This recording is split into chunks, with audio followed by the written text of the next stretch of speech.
a day in my life kapag walang pasok. Guys, nakikita nyo ba to? Malawak ako na maristing-ting na kasako. Tara guys, samahan nyo ako dun sa may bubong. Inutusan kasi ako ni Nani maglinis eh. Tara! Perla, samahan mo ako! Ayaw ni Perla! Perla, halika na!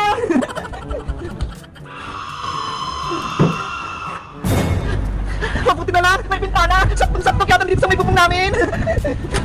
Ayun guys, oh, tignan yung bubong namin. Ang laki, diba?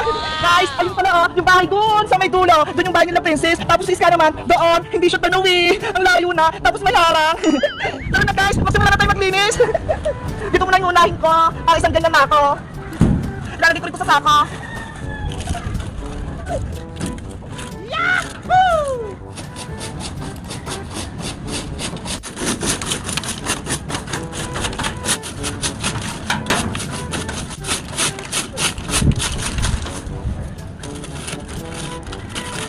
Alam nyo ba guys, nung nakaraan, di ba may napulot kaming pitaka? Buti na lang, hindi namin binigay kay Aling Kiri. Doon pala yun sa may matanda. Kung hindi, kawawa naman yung matanda. Wala siya pambiling gamot.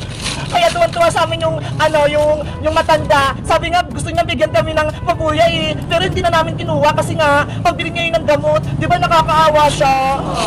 Si Aling Kiri naman, buti ka ng huli ng barangay tanod kasi nagsisinungaling siya eh. Kaya ayun, umiyak siya sa may barangay tanod. Kaya pinawi din siya, naawa rin naman sa kanya yung matanda. Sabi kasi ni Aling Kiri, wala rin siyang pambiling bigas. Kaya ayun, pinauwi na lang. Mabait naman kasi yung matanda eh. Kaya kayo guys ha, wag na wag kayo magsisinungaling. Dapat maging tapat kayo para hindi kayo mapahamak sa bandang huli. Titirisan ko na guys.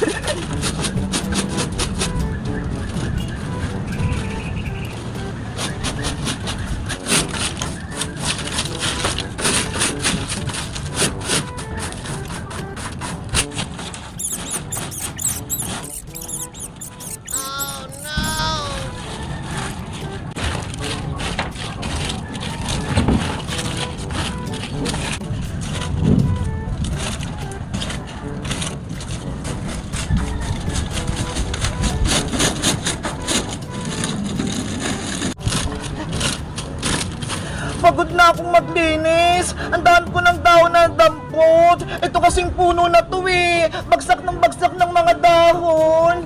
Hala! Ang dami ng bunga! Hala, ang galing! Kuha nga ako! Hinog na kaya to? Hala! Hinog na!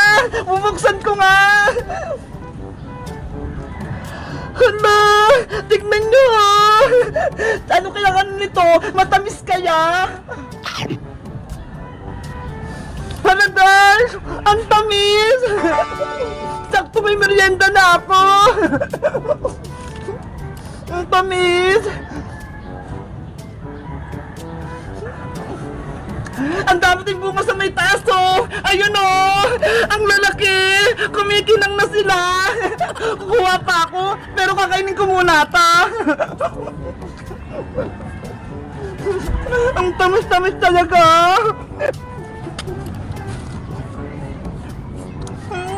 Kahit pagod ako maglinis, okay lang! May merienda naman ako! Para sa may gatas! Guys, nakatim na ba kayo nitong kay Mito? Kung talagang magaling kayo, anong English itong kay Mito? A. Fine apple, B. Round apple, and C. Star apple! Mag-comment lang kayo! Bye-bye!